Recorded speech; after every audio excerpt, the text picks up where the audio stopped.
Hey guys, welcome back again. Brandon in the basement, and what's old is new, what's new is old. Things are getting a little bit nostalgic for me down here in the basement. Came down today and put on the CrossFit Lite TRs, the Power Lite Mids, the Power Shoes, whatever the hell you want to call them, and got on the Echo bike to get warmed up.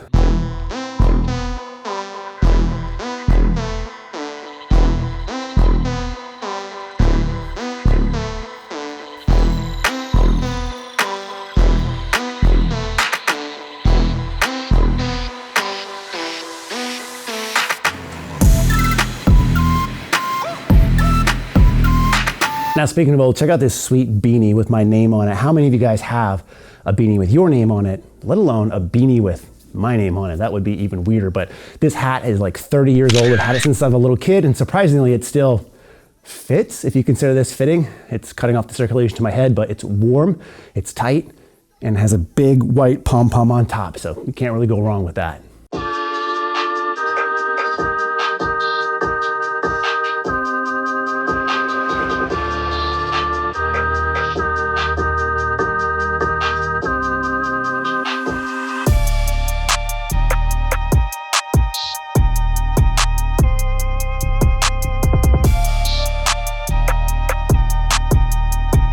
Now, since this is the first day on the program, I'm not gonna have a ton of insight, but I wanna kind of bring you along the thought process as I talk through this program. Starting off today with pause squats, and it's interesting because the first set called for a set of 6 pause between 300 and 315. I went 305, and then based off of what I told it felt like, it suggested certain back off sets for me. And my back off set, the first one was fairly easy, so it ended up increasing the weight on the second back off set. So I really like that about this program, the fact that it kind of adapts in real time as opposed to like a static template or me texting a coach that I'm paying for every set, which would get pretty annoying for them, and they wouldn't be my coach for much longer. Now, continuing with that theme, what's old is new and new is old, I'm actually on a new training program, which is actually an old training program. I'm jumping back on the Juggernaut AI, and I've done a couple instances of the AI programming before, and it's been great for the most part, but it's been very difficult to follow in terms of this massive spreadsheet with a lot of stuff that I just don't care to dig into that much. I'd want to take my mind out of training a little bit, but they recently came out with a new app as of like last week, which has a really nice GUI, or graphical user interface, for all my tech friends out there, and I'm really enjoying it so far, but truth be told, I've only been on it for today only.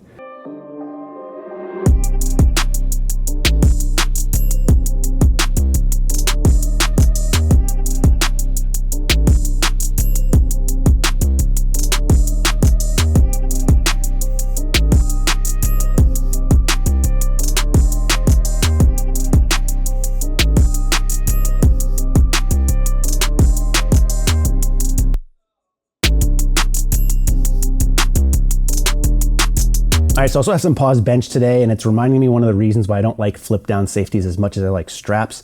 And the big reason is because it's where it actually connects with the bar. So if I set it right here at this level, as you'll see in some of the clips, it's low enough, but it's actually probably too low. If I go one higher, it's actually too high. So in most cases, I prefer straps.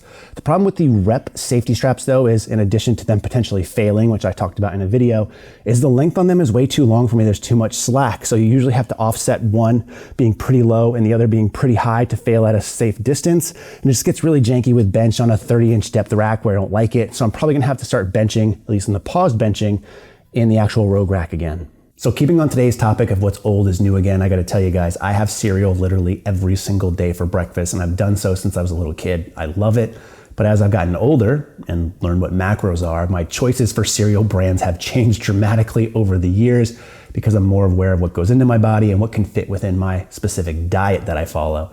Now, for that though, what's really cool about Magic Spoon is they're sponsoring this video, and they have 4 variety of flavors, which are fruity, cocoa, frosted, and blueberry, which all kind of remind me of the cereals I used to love as a kid, but in this case, much more macro friendly. So for example, on average, you're looking at 11 grams of protein per serving and only 3 grams of net carbs, which means they can fit into any diet. They're gluten-free, soy-free, GMO-free, they're keto-friendly, low-carb friendly. So you can really take your pick here. And my personal favorite so far has been the frosted flavor. And if you go to magicspoon.com/basementbrandon, which will be linked in the description box below, you can grab a variety pack of all 4 of these flavors as well and get free shipping if you use Basement Brandon as the code at checkout. So thanks again to Magic Spoon for sponsoring this particular video. I know we're kind of mid-workout, but I'm here post-workout eating some cereal. So let's get back to training.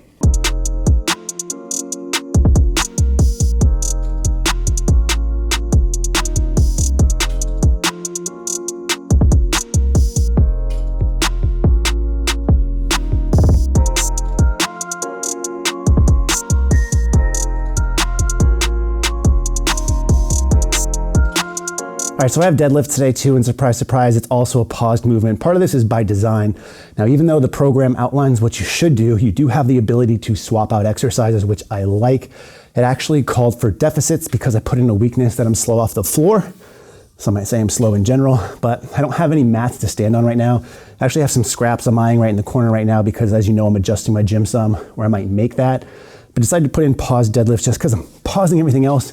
Why not? I do like the adaptability of this program in that regard.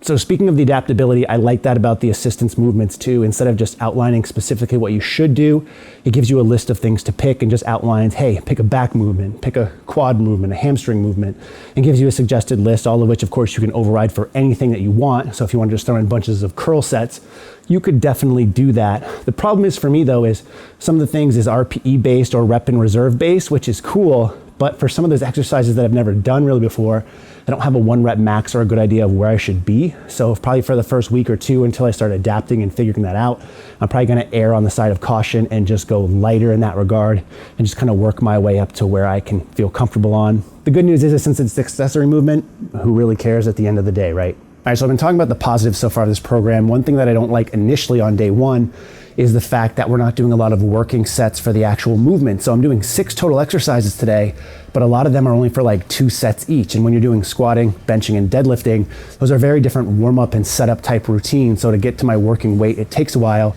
And right when I get there, you're only doing like 2 sets and then you're moving on to something else. So it's kind of a bummer. I don't like it. I don't feel like it's very efficient time-wise, but again, I'm trying to superset some of this in together to expedite the process some. So keeping on the topic of accessory movements, even though I've been training a long time, as I mentioned already, sometimes I don't know the weight I should use for certain exercises. And in other cases, I've never even really done those exercises before. So for instance, for my ab choice today, I chose banded dead bugs. And I'm familiar with a dead bug. I've seen a lot in warm up and mobility routines, but never done it at the end of a routine as an ab work, especially banded versions of them. So the nice thing is for all the exercises in the program, regardless if they're your main exercises or accessory ones, they have a video demonstration and coaching cues. And in this case, we're lucky enough to have Chad himself be the guinea pig showing you how to do it. All right, so training is done for the day, and it was actually a pretty easy training session. So when I finished it up, it asked me how I would rate it. It said it was fairly easy. I don't feel like I put too much work in, and that equated to the program saying that it was an RPE 5 training session. So pretty light overall.